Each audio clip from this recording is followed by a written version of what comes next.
One of the realities of being a retro enthusiast is the fact that we have to contend with the fact that the hardware that we love to use is getting older. When these machines were built, a lot of computers and game consoles from the 80s and even the 90s, the companies that built them never intended them to survive more than 10 years. A lot of them, like, say, for instance, the Commodore 64, have ICs in them that are notorious for going bad. And some of the chips on some computers, retro computers, are known for going bad. There is a capacitor in the power supply for the Apple II that is known to blow up if it's there and you haven't replaced it. Some of the ICs in the Commodore 64 go bad. The Paula, Denise, and Agnes chips in Amiga can eventually go bad as well. And luckily, a lot of these nowadays have modern replacements so that you can take them out and replace them with these modern chips to keep the original hardware going. But eventually, we're going to have to set the original hardware aside, the original machines aside, and start using modern alternatives to them. That's why Perifractics Group is releasing a modern day Commodore 64. We covered that here on Retro Spotlight a few videos back. They've since acquired all the rights to Commodore. They acquired the 47 original patents and trademarks and finalized the whole deal. So it's a done deal. Commodore is officially back, and their first product is using an existing FPGA-based board. It's been on the market for a while that can be purchased by consumers. It's a modified version of the board, but it is existing hardware that they're incorporating into the Commodore 64 Ultimate. Amiga in the retro enthusiast community is rather unique in that the user community immediately swooped in after Amiga shut down to try and keep things going, to keep things alive. The rights to Amiga, the patents, and the operating system and Kickstarter ROMs themselves are owned by a group called, I hope I'm getting the name correct, Cloanto, out of Italy. They're dedicated to keeping Amiga alive, and so they make the famous Amiga Forever, which is an emulator that has AmigaOS 4, modern day version of the Amiga operating system. Now you can take older machines and you can revamp them into an Amiga, or you can get kits to build modern day Amiga systems. And there's a number of different options that you can do. The one thing that these things are not is affordable. Some of them can be pretty expensive, which is why this board here is getting a lot of excitement in the Amiga community. It's meant to be it's a community-driven effort, and it is meant to be affordable and fast, and it's built off PowerPC. PowerPC is a chip format that was developed by IBM originally. They've since opened it up so that other companies can make their own chips. They've since done that. And so this is a Freescale power chip. A PowerPC is what IBM uses, and Power is what other companies use through the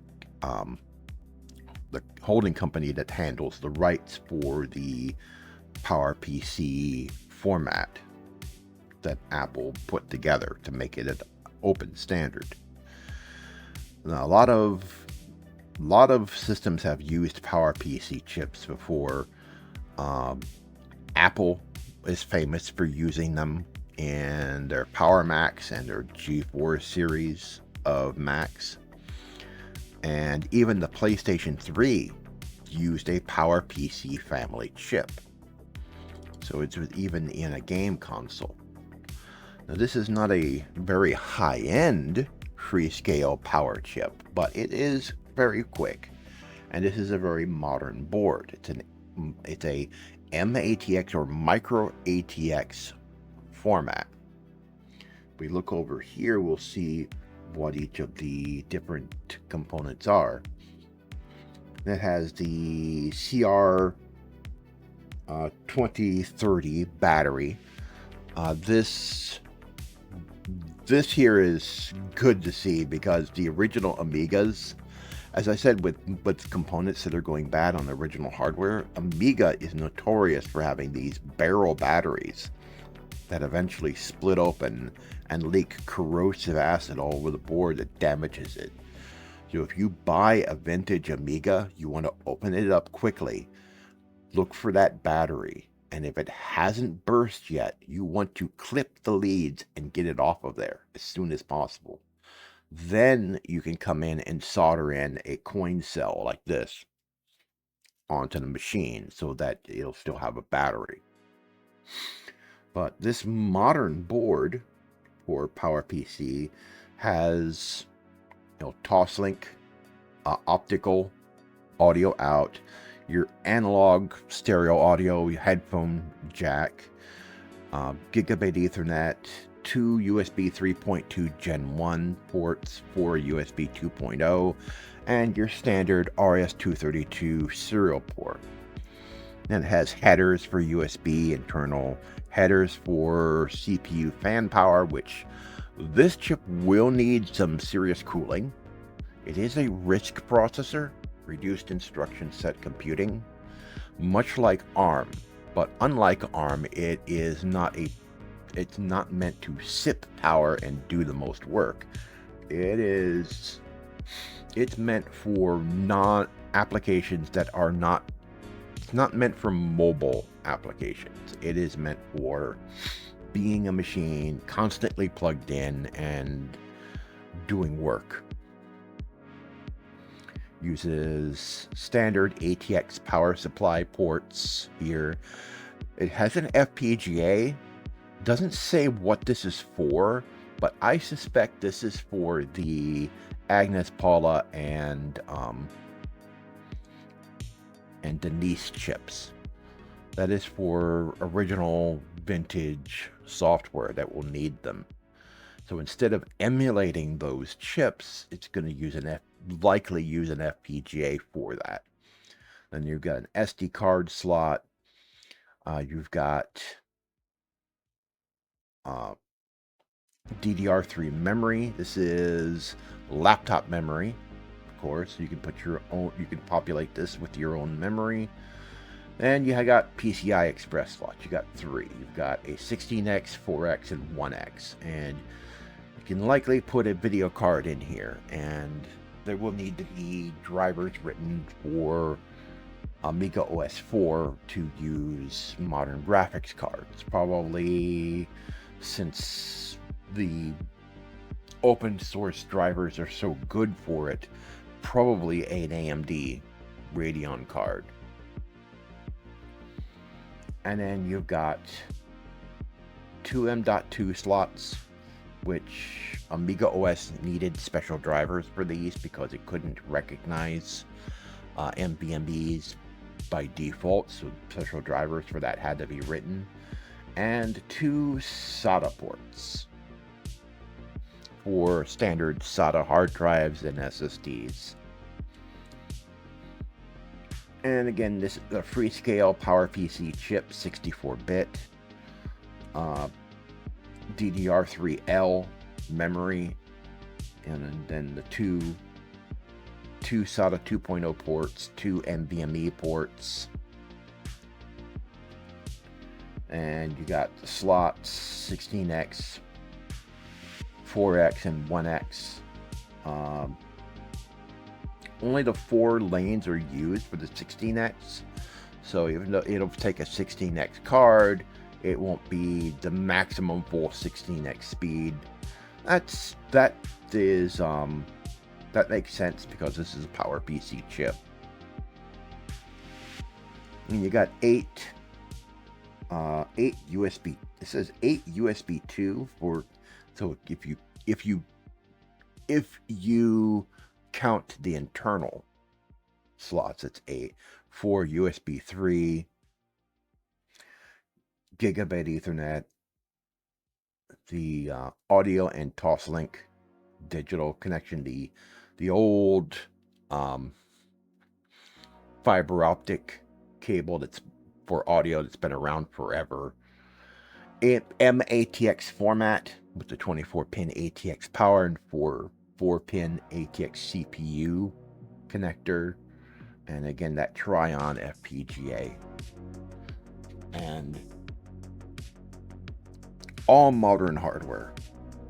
I will link to the Mirari website so you can read through all the details on, you know, how they tested these boards, the prototype process, everything that they've been going through getting these to work.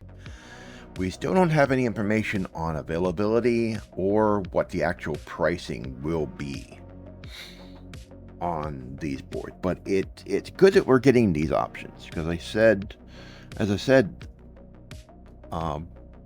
old original hardware is getting old, and they wear out over time, they fail, and so the retro enthusiast community has to face the reality that we're just going to have to put the original stuff on the shelf and start using recreations. And one of the ways they're doing that is getting away from emulation. Emulation is sort of a double-edged sword. Remember the AtGames machines that Sega licensed for their Mega Drive and Genesis? They were okay, but when you compare the audio from those machines to the original hardware, it was just night and day. The AtGames boxes were just AtGames emulation boxes. The audio was just terrible.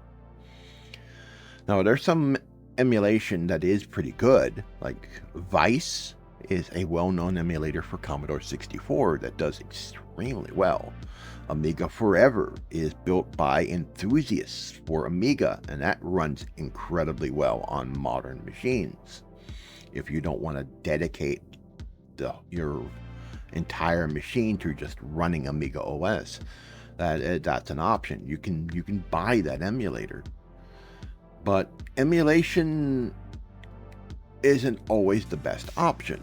You got Mr. Boards that use FPGA, and FPGA is the next best thing to actually running on bare metal. It's called Field Programmable Gate Array, and what they are is that they are chips with programmable logic. It uses a markup language that programs the chips to mimic other chips or entire motherboards. So on the Commodore 64 one that's being released on Commodore.net, their FPGA mimics the entire Commodore 64 board on a single chip. All the processors, the SID chip, and everything that's on there is mimicked almost exactly on that FPGA, and they can update that core to improve compatibility. Now with this is something completely different. This is not mimicking original hardware for the Amiga. This is running a modern updated version of AmigaOS on completely new hardware, but still being able to run original vintage Amiga software and alongside new modern applications. So you can get the benefits of having new modern apps alongside running original, vintage, or even newer Amiga games, which is rather unique in the retro enthusiast community, of having a machine that is very modern, runs very modern stuff, but also runs older stuff and doesn't rely entirely on emulation to do it.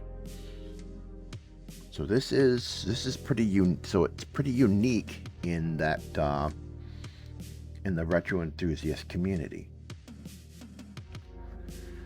Anyway, we really like covering this stuff because, again, as I said, moving to new hardware that mimics the original and allows us to continue to experience the spirit of the original hardware on new tech is the direction that the retro enthusiast community is being forced to go. It's the reality of being a retro enthusiast is that you just can't keep using the original hardware anymore because it's too fragile. It is getting too old to be usable, and it's best to be put on display and then user recreation. And we will continue to cover innovations like this, new chips, new boards, things that allow us to experience what these machines were without putting their original hardware at risk. So, thank you for watching. I've been Mike the Zorch. This has been Retro Spotlight. I'll see you next time.